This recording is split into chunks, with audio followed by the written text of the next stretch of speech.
YCP వాళ్ళు జనసేనలో కూడా వస్తున్నారు. ఎస్.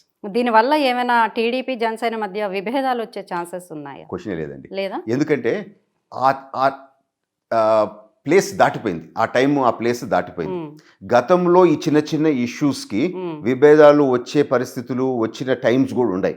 కానీ ఇప్పుడు ఏంది అని అంటే సింగిల్ ఎజెండా, రాష్ట్రాన్ని కాపాడాలా, రాబోయే తరాల భవిష్యత్తుని కాపాడాలా. సో ఈ రోజు మనం కొంచెం సాక్రిఫైస్ చేసినా కానీ that sacrifice will be recognised by the people. So మా సొంత పదవిలో లేకపోతే సొంత ఈగోలో సొంత ఈ చిన్న చిన్న ఇష్యూస్ ఆర్ నాట్ ఇంపార్టెంట్. ఒకటి ఈ రాక్షస ప్రభుత్వాన్ని సాగనంపాలా అని సింగిల్ పాయింట్ ఎజెండాతో పోతా ఉంటాం. సో ఈ రాక్షసుడిని పంపించేస్తే రామరాజ్యం మళ్ళా తెచ్చుకోవచ్చు. చంద్రబాబు నాయుడు గారి ఎక్స్పీరియన్స్తో, పవన్ కళ్యాణ్ గారి సపోర్ట్తో ఒక కొత్త పొలిటికల్ సిస్టమ్ ఆంధ్ర రాష్ట్రంలోకి తీసుకొని రావాలా అనే ఒక సంకల్పంతో ముందుకు పోతా ఉండము. సో అందుకని ఆ చిన్న చిన్న డిఫరెన్స్ వచ్చే స్టేజ్ ఎప్పుడో దాటిపోయిందండి. ముద్రగడ జనసేనలో చేరుతున్నారన్న వార్తలు, ముద్రగడ వల్ల కాపులకు ఏ మేరకు న్యాయం జరుగుతుంది అనుకుంటున్నారు? కాపుల కలలు నెరవేరుతాయి అనుకుంటున్నారా? నగ్న సత్యం మాట్లాడాలంటే Mudragada is a spent force. అయిపోయినాడు ఆయన పరిస్థితి. కానీ ఆయన పేరు వాడుకొని వైఎస్ఆర్ పార్టీ లబ్ధి పొందే ప్రయత్నం చేస్తూ ఉంది. మీరు చూస్తే ఒక లాస్ట్ 2-3 ముద్రగడ రేజ్ చేసిన లెటర్స్ చూడండి. సజ్జల భార్గవ ట్వీట్ చేస్తాడు exactly within 1 or 2 hours. ఈయనకేమి ఇంట్రెస్ట్ అది? సో కొన్ని రాజకీయాలు మనకు డైరెక్ట్గా కనపడవండి. కొంచెం బ్యాక్గ్రౌండ్ చెక్ చేస్తే ఒక ఐడియా వచ్చేస్తుంది. సో దీన్ని మోటివేట్ చేసేది, చేపిస్తుండేది వైసీపీ పార్టీనే. ఆయన అక్కడ రిలీజ్ చేయటం ఏంది, ఈయన దాన్ని ట్వీట్ చేసి సపోర్ట్ చేయటం ఏంది, దానికి సపోర్ట్ వైసీపీ సోషల్ మీడియా వాళ్ళంతా దాన్ని ప్రాపగేట్ చేయటం ఏంది. సో ఈ కోరిలేషన్ చూస్తే ఎవరు దీని వెనకాల ఉండారు ప్రజలకు అర్థం చేసుకోవాలి ఇది అని చెప్పి నేను తెలుపుకుంటున్నాను. ఇప్పుడు చంద్రబాబు గారు ఈ రోజే అయోధ్యకు వెళ్తున్నారు. దీని మీద ఏంటంటే బీజేపీకి భయపడి వెళ్తున్నారు అన్న మాటలు వినిపిస్తున్నాయి. ఒకప్పుడు చూసుకుంటే సార్, ఇప్పుడు నందమూరి తారక రామారావు లాంటి వాళ్ళు ఇందిరాగాంధీ లాంటి ఫైర్ బ్రాండ్పై పోరాడగలిగారు. కానీ నేటి రాజకీయ నాయకులు కేంద్ర ప్రభుత్వానికి తల్ల వంచుతున్నారన్న వ్యాఖ్యలు వినిపిస్తున్నాయి. దీనిపై మీరేమంటారు సార్? ఇక్కడ వైసీపీ వాళ్ళు లేకపోతే సమ్ అన్ఎడ్యుకేటెడ్ ఫెలోస్ మాట్లాడే విధంగా ఉంటుందండి ఆ క్వశ్చన్. ఎందుకు అంటే మీరు అడిగింది చాలా కరెక్ట్ క్వశ్చన్.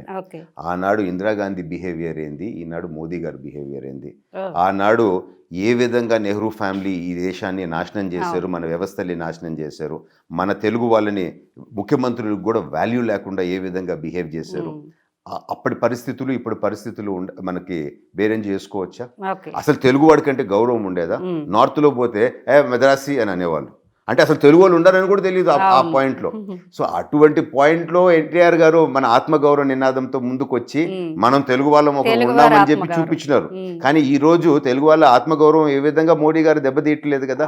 సో దాన్ని మనము ఈరోజు అది లింక్ చేయడం ఎంతవరకు కరెక్ట్? సో అది it is not at all comparison. కానీ ఈరోజు రామ మందిరం దగ్గరికి చంద్రబాబు గారు పోయేదానికి కూడా రాజకీయ కోణాలు వీళ్ళు దాన్ని అంటగడుతున్నారు కదా. అంత పెద్ద ప్రోగ్రాము, అన్ని లక్షల మంది వచ్చి ఒక సెకండ్ కూడా టైం లేని పరిస్థితిలో ఏమన్నా రాజకీయం చేసేదానికి అవకాశం ఉంటుందా? Let us talk. మనం రేషనల్గా మాట్లాడతాము. ఆ షెడ్యూల్ ఏంది, ఆ టైం ఏంది, ఆడ ఉండే ప్రోగ్రామ్స్ ఏంది, ఏడన్నా ఒక్క మాట రాజకీయం మాట్లాడగలుగుతావా? సో మనం కూడా ఆహ్వానం పంపకపోవడానికి కారణం ఏంటి సార్? అసలు బహుశా ఆయన క్రిస్టియన్ అని పంపించలేదేమో, నాకు తెలియదండి. ఎందుకనంటే ఇప్పుడు మీరు లోటస్ పాండ్ మీద చూస్తే పెద్ద క్రాస్ ఉంది.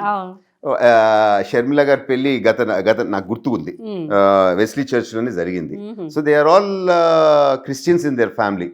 రాజశేఖర రెడ్డి గారి సిస్టర్ భారతి గారు ఎంత స్ట్రాంగ్ ఇదో, బ్రదర్ అనిల్ గారు అయితే brother Anil. So these are all Christians.